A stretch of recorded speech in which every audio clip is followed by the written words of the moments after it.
Hello and welcome to Hank Games Without Hank. We're here at the county ground in the Euro League. That's right, the Swindon Town Swoodly Poopers. At home, but also in Europe. We're in the round of 16 and we're playing Zenit. I don't know where they're from, but I want to beat them. We're going to try to win this game because this is our home game. The most important thing that we're going to try to do is not give away any goals, because then when we go to Russia, or wherever Zenit is from, Ukraine, we can still move forward by with a 1-1 tie because of the away goals rule, which will be very confusing to Americans, but just ignore it. We're going to start out with our typical 4-3-3. They have Bruno Alves. That doesn't bode well. But we may change because the 4-3-3 has been working 4-3 poorly the last few games. Today I'm going to talk about fitness. And, you know, some of you have... oh, come on, Ball John Green. You're better than that. Oh, we just got to do better, quicker releases of the ball. Already frustrated. So some of you have noticed that I have, made some modest improvements to my health in the last few months, primarily via losing weight. And but I have also started exercising a little bit more. In fact, going so far as last weekend to run 3.5 miles in a single run, which for me is the equivalent to regular people running a marathon. So I thought I would talk about that, like why it's important to me and all that. I've always been in terrible health, but for many years this was masked by my incredible skinniness, and then I got kind of big. Not big, but I gained about 50 pounds from what had been my normal weight. When I was a kid, I weighed about 150 pounds for most of like high school and college, and then even for the first years after college. And then I started to put on weight at a prodigious pace. And then while Sarah was pregnant with Henry, I think I gained more weight than she did. Oh, boy. Oh, boy. Yowzers. Oh, so much stress.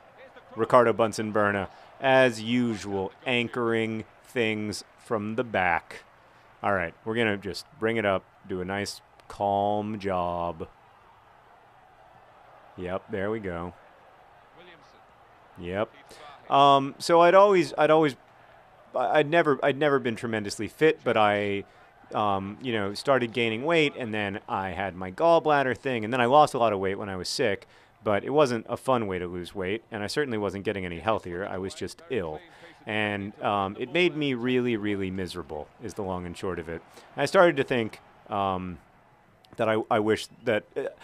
Also, while I was writing The Fault in Our Stars, to completely change the subject, I thought a lot about the way that almost all people, at least while they are well, assume a kind of mind-body dichotomy that does not actually exist. Like almost all of us take our physical bodies for granted, at least in the sense that I am not as fast as these guys. That's not a foul. If are you gonna give me a yellow card for being incredibly good looking? Well, I accept your yellow card for being the best looking former John Bennett with a mullet on this entire field. So we almost always take for granted the mind-body, that, you know, our bodies are like not that important to us, at least if we're like quote unquote intellectually engaged with the world, because it's all about the mind. Well, you know, when I was writing The Fault in Our Stars, I was frequently reminded that there is no mind without the body, and that those things aren't. It's not really fair to separate those things, and that you can't take your body for granted, or certainly you won't always be in a position where you can take your body for granted. And it makes sense to take the best care of it that you can, because that's a way, in an extended way, it is a way of taking care of your brain and of your mind, and caring for caring for yourself, trying to maximize the potential of what you can do on the planet.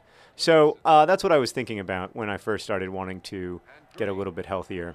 And most of that has just meant, eating slightly less food and consuming slightly fewer liquid calories. Although I say that with a 6-pack of Coke cans sitting beside me, so perhaps I should not brag too much.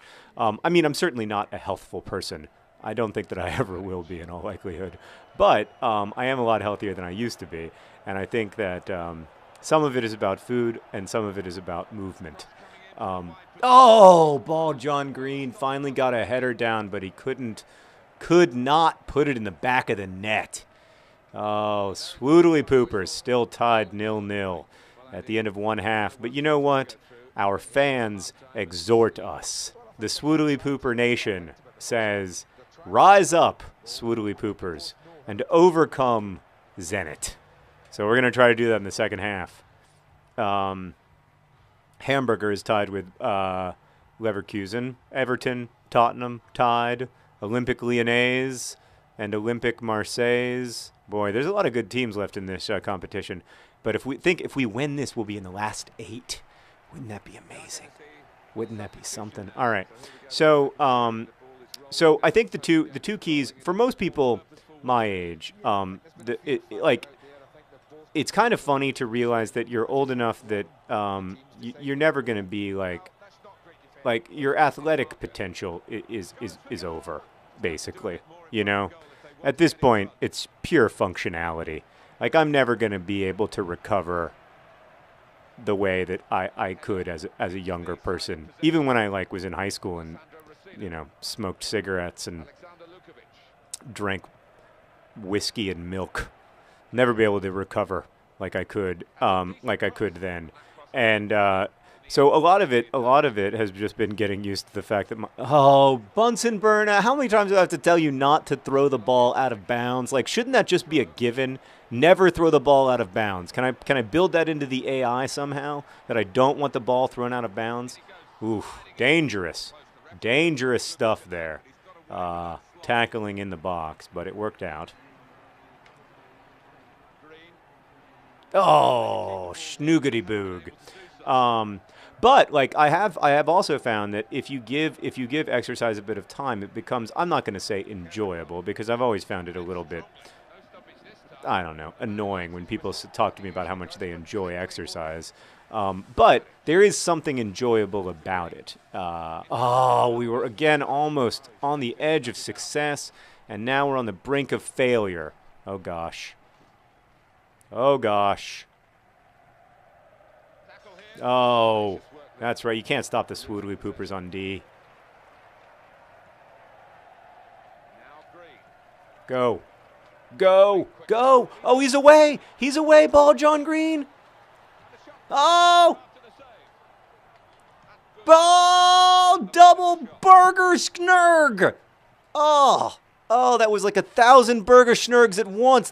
How did that not go in the goal? Now we got to rely on one size fits all. Oh, he was offside. One size fits all made a really good play there, actually. So congrats to one size fits all.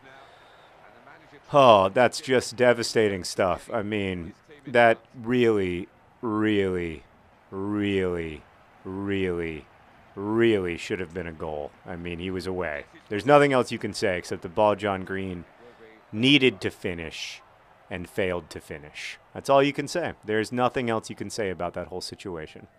It should have been better than it was. Oh, and then it gets the pass taken away from him. I don't know if there's something wrong with our tactics. I don't know what the deal is, but I just feel like we were getting so much more energy that first few games with the 4-3-3 than we're getting now. The other thing is that I found that it's quite easy to eat healthfully. My issue has always been that I don't really like cooking. It just doesn't get me excited. I know that it gets some people excited, and I think that's awesome, but it just doesn't get me that fired up. And so I like to eat basically pre-prepared foods, whether it be restaurant food or whatever, microwave dinners.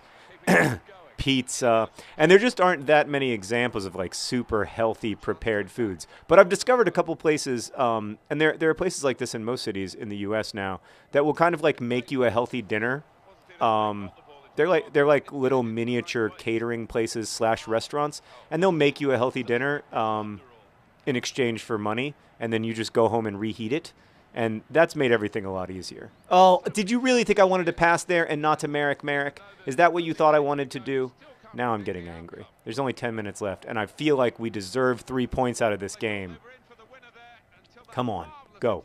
Go. We deserve to go to Russia with a lead, if indeed Zenit plays in Russia. No one knows. Go. Go. Go.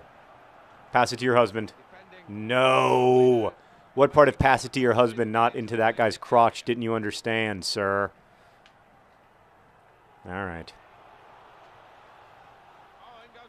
Merrick. He doesn't have the height. Oh, Leroy Williamson doesn't have the strength. Oh, no. Fitzhall overcommitted. It's 2-on-1. Oh. The one thing we definitely can't do is give up a goal. That's the one thing we can't do. Fitzhall. He's big. He's tall. He's also short and small. Great job, Fitzhall. Just probably saved us. So we're at least going to go in with a chance. Remember when I used to score in this game? Wasn't that fun to watch? We're going to go to wherever we're going with a chance. And I'll see you then, because I think it's our next game. So look for that tomorrow. We've got a chance. Oh, best wishes.